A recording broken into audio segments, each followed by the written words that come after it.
We are your home theater and AV questions answered. This is AVRant. Want your home theater or AV question answered by Tom and Rob? Send it to question@avrant.com. Welcome to AVRant. I'm Tom Andry, and I'm here with Rob H. Ping Pong Theater Ed, who is tennis pictures, and where's the ping pong table? It's not there. It's not there anymore. I'm not seeing a ping pong table, Ed. I am Nope. confused and angered by this. But you like your speakers? They're pretty. Scrolling down. Ed wants to buy new speakers. Oops. His current speakers are old JBL Stadium Venue Towers with two 8-inch woofers, one 4-inch mid-range, and a 3/4-inch tweeter. He's still considering the JBL's 590 towers, but he's broadened his options to include the ELAC Unify towers. Don't know anything about that. KEF Q700 towers and SVS Ultra bookshelves. He does have some concerns, though. His old speakers have 8-inch woofers, and while all the new models have 6.5 or smaller woofers, it just feels wrong for him to upgrade to speakers with smaller woofers. He does have an SVS PC2000 to handle the bass and just a 1 to handle the bass. So there would there be a regrettable difference in going with smaller woofers? No. This is a completely understandable thing to think. It is. I understand where you're coming from. The reality of the situation, though, is that you could have 15-inch woofers on there, and just by getting to smaller woofers, it would not in any way. It's not comparable. It's not apples to apples. You're not saying this woofer is bigger, therefore it does this. This woofer is smaller, therefore it does this. They both do the same thing. They just do it slightly differently, and because they have more surface area, they maybe have to do certain things slightly different. But the sound is the sound. It's the sound is the sound. I mean, to go to the car analogy, it's possible to have a smaller engine with more displacement than just a physically larger engine. Yeah. I mean, just being physically larger doesn't guarantee you anything.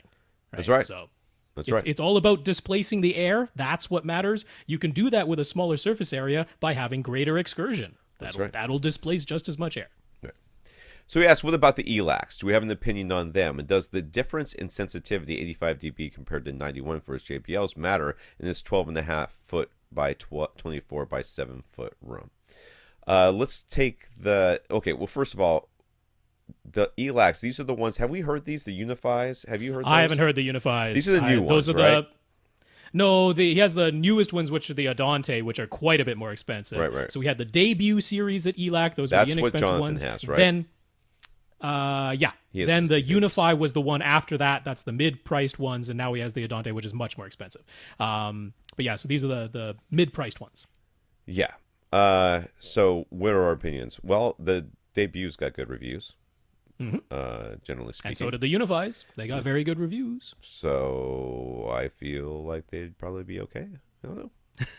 They're probably pretty darn good sounding, yeah. They're probably a good sounding speaker. Will they sound better than your speakers? I have no idea. I don't know. None at all. So they have 85 dB sensitivity compared to 91 for his JBLs, and he is the problem is we don't know how far away he's sitting. Well, exactly. His room is wider than it is long, so he right? can't be sitting any further than like 10 feet away. Like if his stuff is all the way on the back wall, so he's probably sitting closer like 8 feet, maybe 8.5, 9 feet, maybe.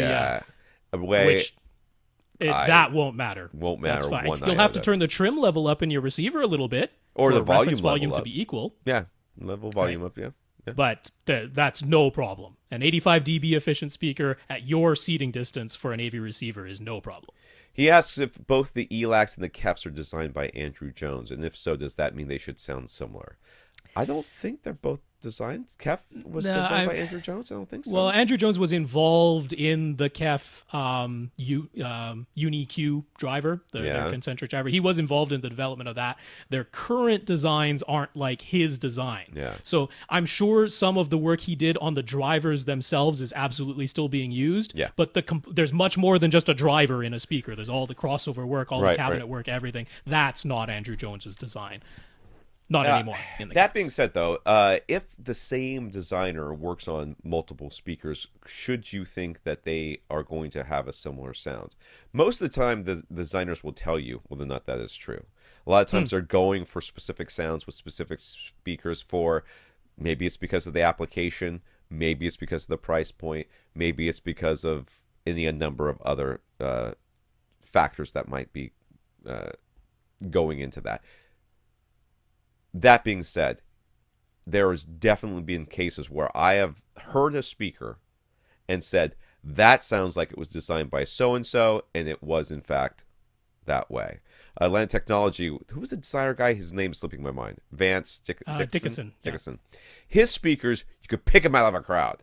It was like every time I saw him, I was like, that was Vance, man. That's his speaker. I could tell. I mean, you could. He had specific design choices he would use over and over again. He had specific dispersion patterns he would strive for. They had a very. I mean, there was good sound, but it was you could tell it was his, and there's nothing wrong with that.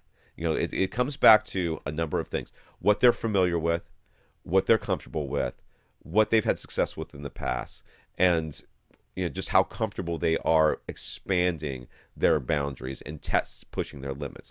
And if they're trying to make a successful speaker and they've done it in the past, and somebody says, "Hey, you made a really great speaker for this company. Could you make a good speaker for my company?" And he's going to say, or she's going to say, "Yeah, I could do that." And believe me, that's not the time they're going to push themselves. They're going to make sure they put out a good speaker, and that speaker is probably going to sound very similar to the last speaker that they designed. Will it sound exactly the same? No, it won't, but it can. So if you see the same name on the same speaker, does it mean they will absolutely sound the same? Not necessarily, but they certainly are more likely to. I think so. So he actually thinks his current center speaker, the JBL EC35, sounds excellent.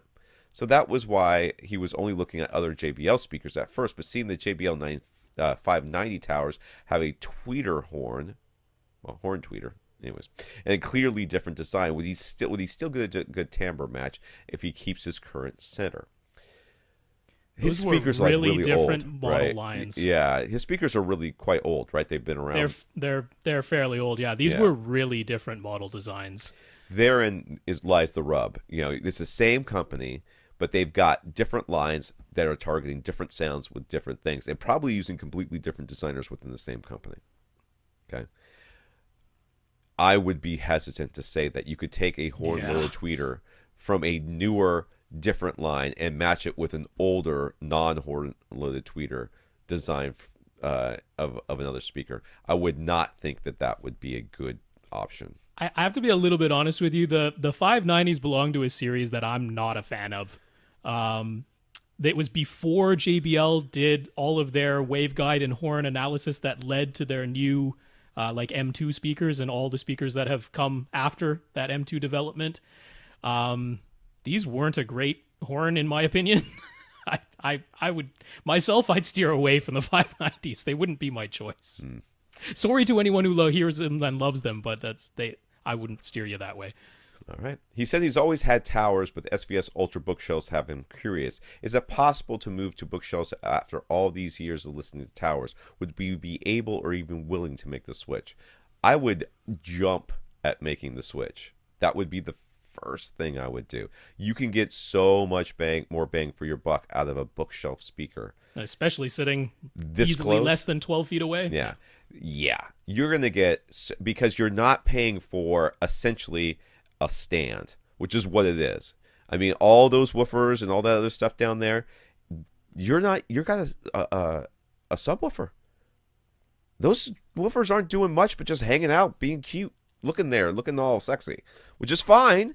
But I would rather have a smaller box that gave me better sound for less money, and then a stand which I spent a couple $100 on that also looks nice, isn't giving me any sound that I don't need anyways because I've got my subwoofer. I would jump at having bookshelf speakers. And then since he's worried about the timbre match with his center speaker, you could probably afford to get front three. You could probably afford to get left, center, and right instead of only a pair of towers. So he asks, the SVS website has the Ultra speakers paired with an Ultra subwoofer. Should he be concerned about his PC 2000 being mismatched? Nope.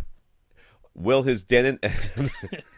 That's as simple as that. It is literally as simple as that. That's one of the things that we disagree with SVS is this whole recommending a subwoofer based on your speakers. I'm like, no, you recommend a subwoofer based on your room size. Yes. That's what matters. The not room which size speakers you're dictates the pairing them subwoofer. Yeah. In some ways, the room size will also dictate what speaker you choose. Sure, but to some extent. but you really, the speaker does not in any way affect which subwoofer you choose. Yes, they're going to say, hey, if you can afford ultra speakers, you can afford an ultra subwoofer. Yes, they would love you to buy an ultra subwoofer. Do you need one? Absolutely not. Will your PC 2000 be mismatched? Absolutely not. It will fill that room just fine, and it really doesn't care what speakers are playing above it. Not even the least. Lastly, he says, will his Denon X1200W receiver have any trouble powering any of these speakers? Not at your seating distance. The answer is absolutely no.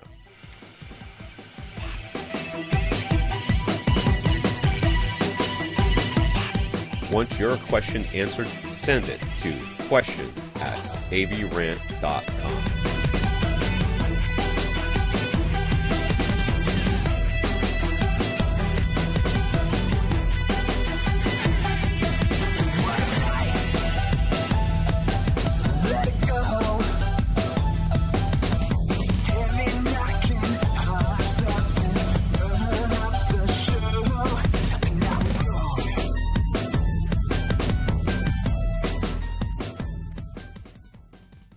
This is AVRant. Now go out and listen to something.